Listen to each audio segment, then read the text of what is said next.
Like I mentioned, though, the NBA Conference Finals are kicking off tonight, where we are going to see the Boston Celtics hosting the Indiana Pacers in what should be an interesting series. Now, according to Vegas, they don't necessarily have high expectations for the series. The Celtics open as minus 900 favorites according to DraftKings, while the Pacers are plus 600 to win this series. So, again, in Vegas's eyes, I think that it's very clear that the Celtics over the past few years have been a little bit overvalued in terms of how the sports books view this Celtics team. And the Pacers, as much as they have, at least in the eyes of a lot of NBA fans, sort of benefited from maybe some key injuries to other opponents, and you can say the same thing for the Celtics as well, but I do think that it has sort of undermined the level of success that both of these teams have had throughout their playoff runs. Now, am I going to go out and say that it's been the most difficult path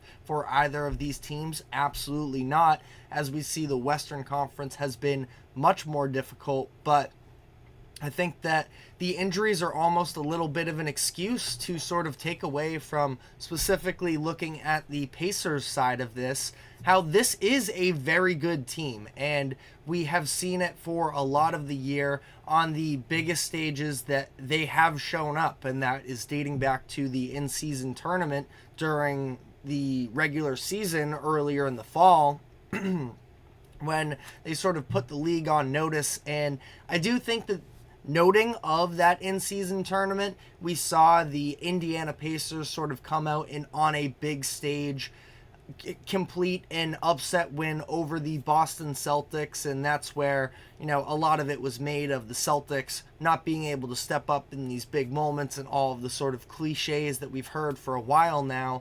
But I think that it does make it interesting that the Celtics, because of that experience, can't really get snuck up on by the Indiana Pacers. As much as they've been cruising for the majority of this postseason, we've seen in Game 2 of both of their first two series, these other teams come out and sort of punch them in the mouth, shoot terrific from the field, and end up beating the Celtics, where I think that the Celtics maybe had their foot not quite fully on the gas, and that should not be the case in this series. The Pacers aren't sneaking up on the Celtics. You're in the conference finals, so really no team ever can, but the Pacers also dealt the Celtics a little bit of embarrassment on a big stage earlier in the season, that is. And you know, to that idea, this is not the same exact Pacers team because they now have Pascal Siakam, who has been tremendous through their first two rounds. But again, I think that it would be extremely alarming if it seemed like the Celtics were caught yet again, sort of not having that level of playoff intensity. And I don't anticipate that being the case again. I don't think that the Pacers are necessarily surprising the Celtics at this point, but I think that this still can be a very competitive series where I would expect the Pacers to take a couple games. Now, the keys to this series are, of course, the fast pace that the Pacers play with. If you remember back to the in-season tournament game, it sort of inspired Jaylen Brown of he thinks that the Celtics should be playing with more pace, and I definitely think that he's right. Offensively, they should be looking to sort of avoid that half-court stagnancy. Now, they can play at a slow pace, and they do have some more half-court ball movement than I think a lot of national outlets sort of give them credit for. With the Tatum drive and kick, the way that Derek White is able to make the extra pass. Now, it's obviously a different offense without Kristaps Porzingis, which we'll sort of get into shortly. But offensively, I do think that the Celtics would probably benefit from running up and down the court a little bit more. But on the note of the big man conversation, I think that that is where you start to dive into a little bit of trouble for the Celtics, where as things stand right now, it sounds like Kristaps Porzingis is going to be out for at least the first two games in this series. Now, Pacers could have a chance to, steal one of those games in Boston and potentially sort of shift the outlook of this series, but I feel like, regardless, the big men conversation, even if Porzingis is playing, I don't know if this is a matchup necessarily that really favors Porzingis because of the fact that it is going to be so much cardio, and is he going to be able to keep up with that fast pace? So we know that he's not in for the first 2 games. Al Horford has been the starter for the Celtics since he's left, and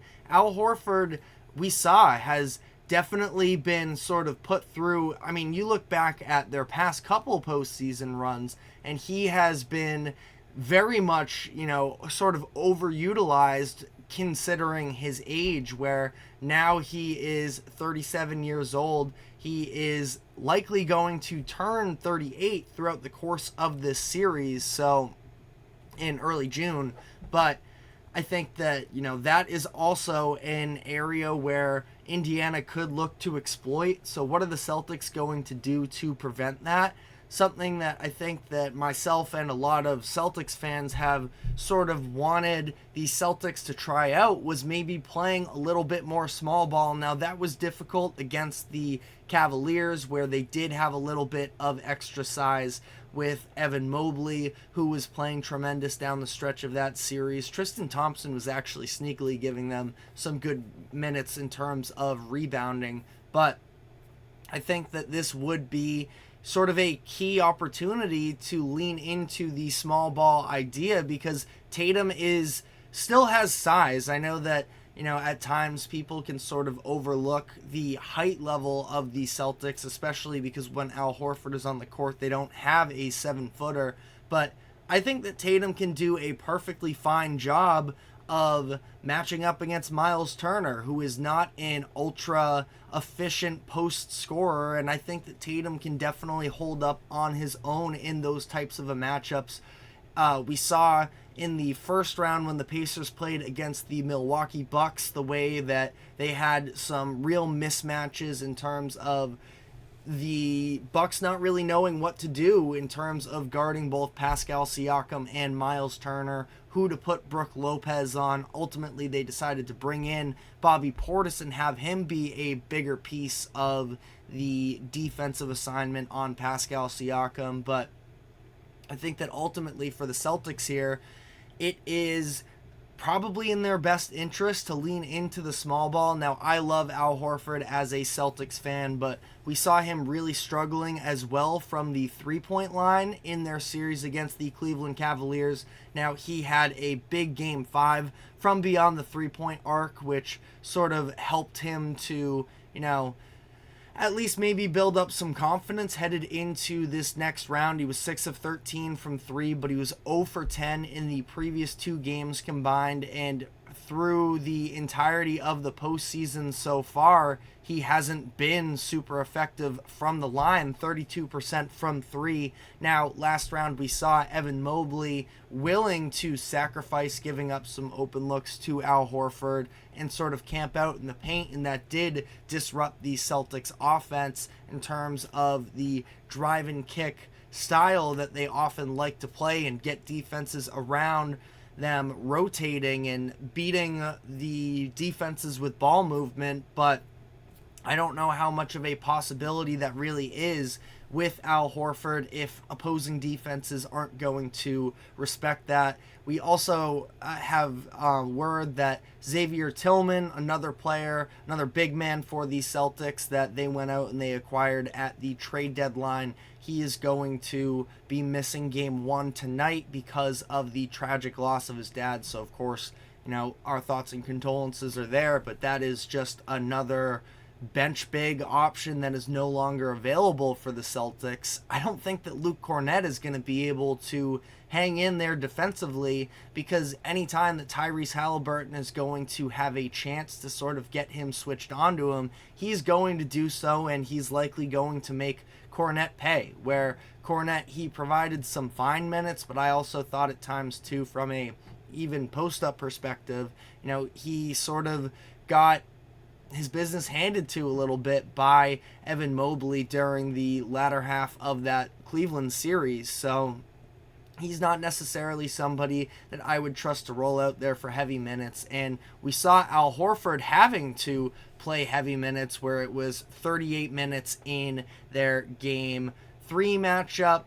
Sort of took the foot off the gas a little bit, Mazzulla did, in game 4, where he played 28, but then back up to 35 just 2 seconds under that in their game 5 closeout game. So I would definitely prefer to see, Horford be able to be more well rested so that he doesn't have those tired legs under him when he is trying to space out the defense, because ultimately he just doesn't have that much else to his offensive repertoire at this point, when he is maybe a little bit more hindered on the athleticism forefront. So I would like to see the Celtics try and run some small ball here. Ultimately, the Celtics are a better team top to finish. Now, you can sort of look at those bench units as well, something that I was really high on for the Pacers headed into their series against the Knicks. Now, the Celtics do have more depth than the Knicks do. It's not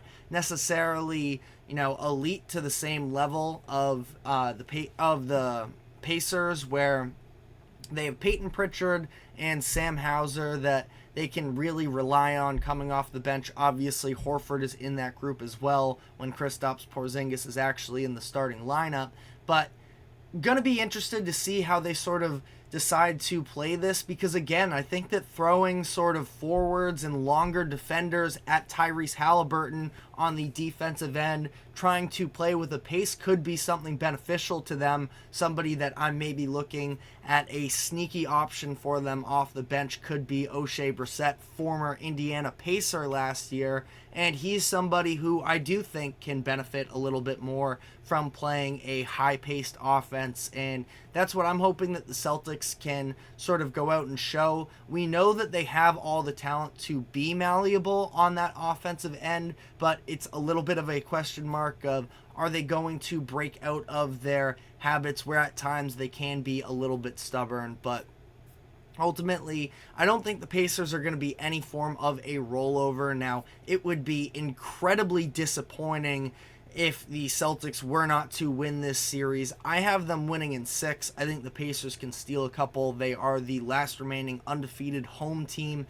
in the postseason, so I don't think they are going to roll over easy by any means. But like I mentioned, it would be extremely disappointing if the Celtics do not win this Eastern Conference Finals series, and it is a borderline failure, which is what I want to dive into on the other side of this break. There were some comments made on ESPN about the severity of how bad this loss would be for the Celtics to not just lose this Eastern Conference Finals series, but to fall short of the NBA Finals championship altogether. So stick with us, and when we come back, we're going to be giving some thoughts on the idea of, is it a failure if the Celtics do not win the finals this year? So stick with us, and we will be right back.